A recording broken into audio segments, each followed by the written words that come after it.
Fake Boyfriend. Young Love, Book 1. Written by Suzana Thompson. Narrated by Paulina Schubert.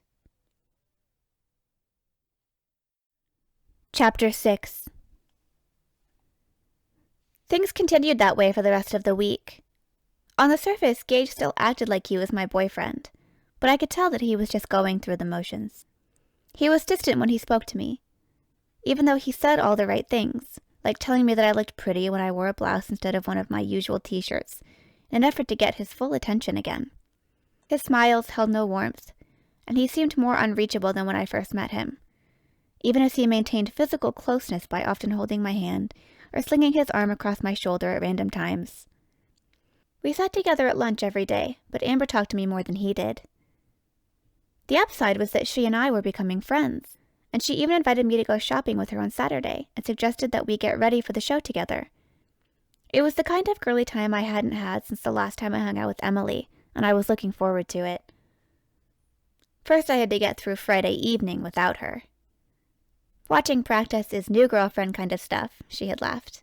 It's incredibly exciting to see your boyfriend in a band, she had conceded. I still get that feeling when they play a show and I get to see him on stage. I had been excited when Gage first invited me to go to practice with him, but I was nervous and unsure now about how welcome I would be. It helped that Dylan was just as friendly toward me as he had been from the start.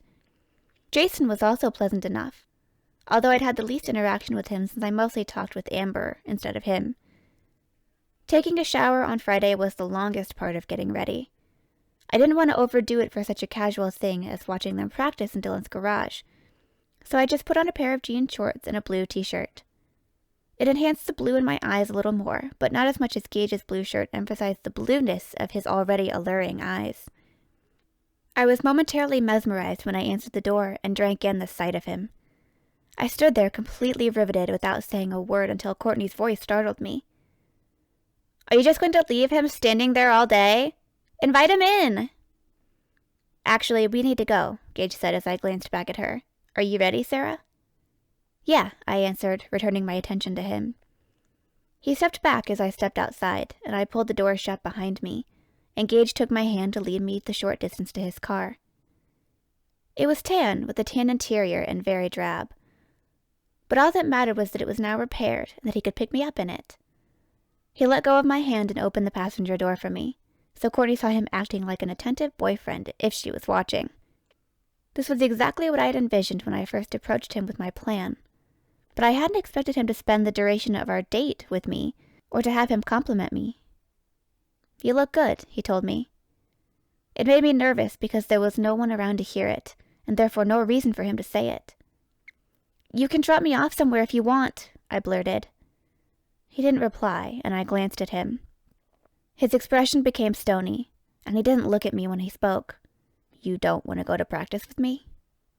"I do," I assured him, but it seemed like I had offended him. "I just thought you might not want me there." "I wouldn't have invited you if I didn't," he snapped. "I don't do bullshit like that." "Sorry," I said meekly. "I wasn't—" "Do me a favor and don't give me any bullshit either," he cut in.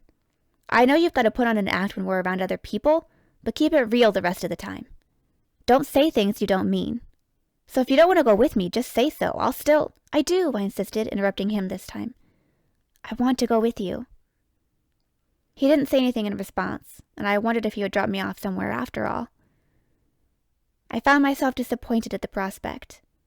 At least I would still hear him sing tomorrow, I consoled myself.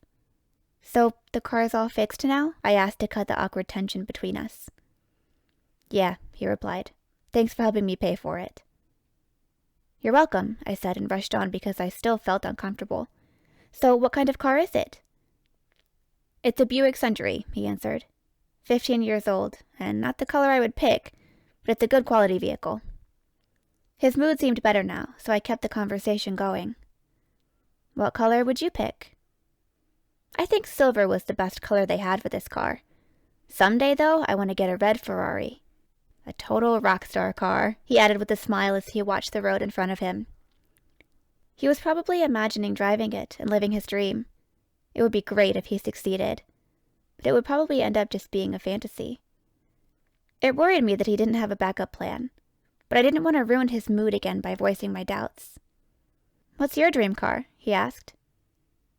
I had never thought about it. "I'm not sure, but I like red too." "But your car is silver," he said. "That's because my mom picked it out for me. It's supposedly the most visible color on the road according to some safety study. I always thought red was the brightest color, and I still don't see how silver could be more noticeable, but I wasn't going to argue about getting a car." He glanced at me. "So you do know how lucky you are." "Yes," I replied. "Getting a car for my 16th birthday? I know that doesn't happen to everyone." "Especially not a brand new car," he retorted. "Yeah," he added when I shot a look of surprise at him. "I noticed the miles on it, and figured it had to be new when you got it. The only real miles you put on it was driving it here from Denver." "Wow," I exclaimed in astonishment. "You're way more observant than I thought. When I first saw you, it seemed like you didn't notice anything around you." "That's only when I don't want to," he said. "Why don't you want to?" I inquired. There was a pause before he answered. "I guess I just found it easier to ignore it. I got pretty good at tuning out everything after my dad got arrested. People stared and whispered and speculated all kinds of shit, and I didn't want to hear or think about any of it, so I just blocked them out." "I'm sorry," I told him. "I only got a little taste of what that's like, and it was awful.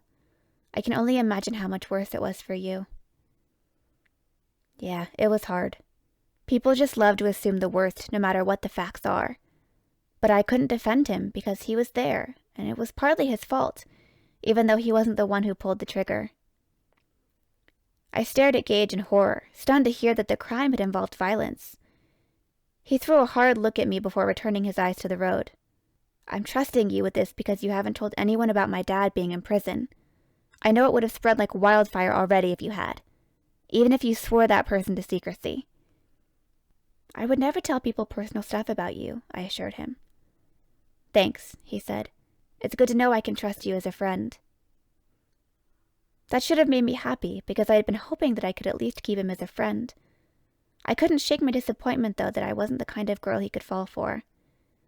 For the first time, I wished that I could have been born beautiful like my mother. "So, what happened?" I asked him, focusing on the secret he was sharing with me.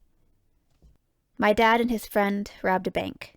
It was in a small town 2 hours away from where we lived in Nevada.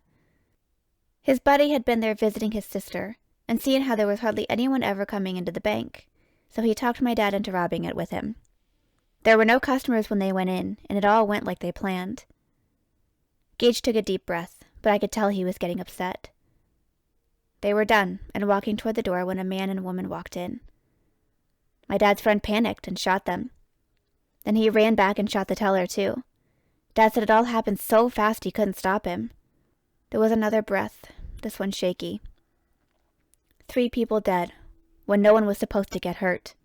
They took off out of there like a bat out of hell, and they made it home and split the money.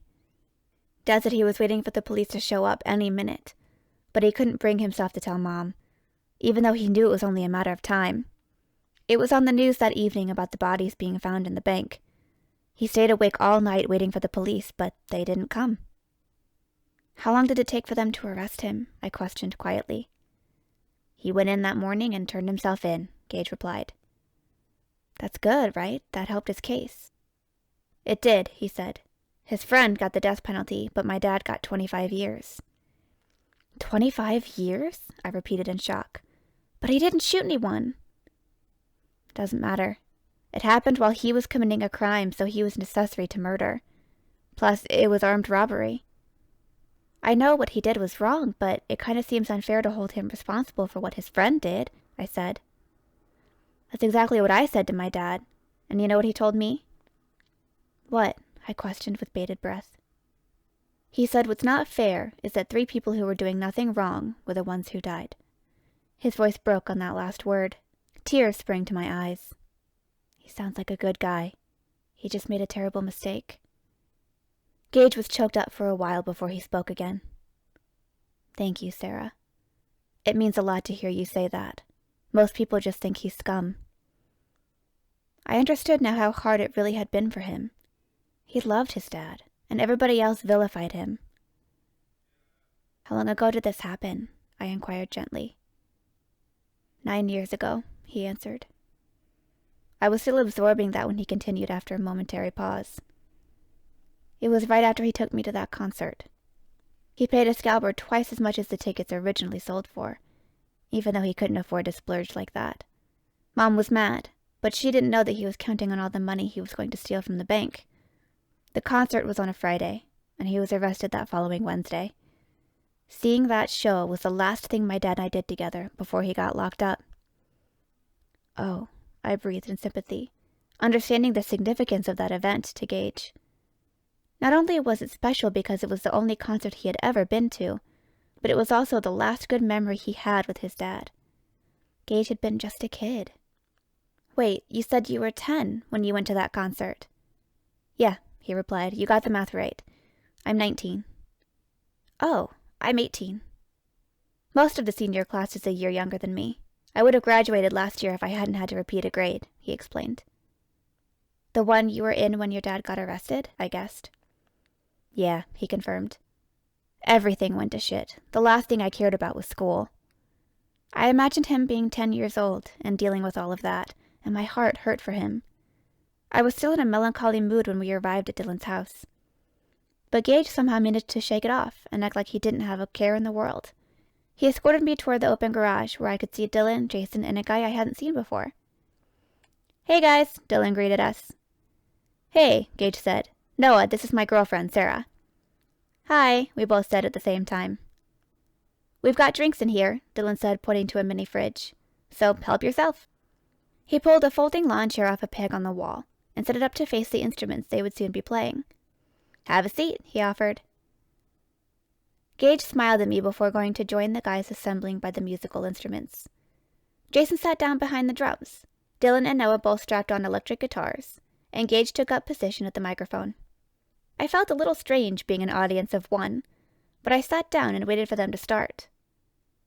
Right away, I thought about how I wouldn't be able to perform like that, even with one person watching. I had been in choir performance in elementary school, but my entire grade had been up on stage, and I'd only been facing a crowd of kids. There had been safety in numbers. I couldn't have done it if I had been exposed to scrutiny, as Gage was now.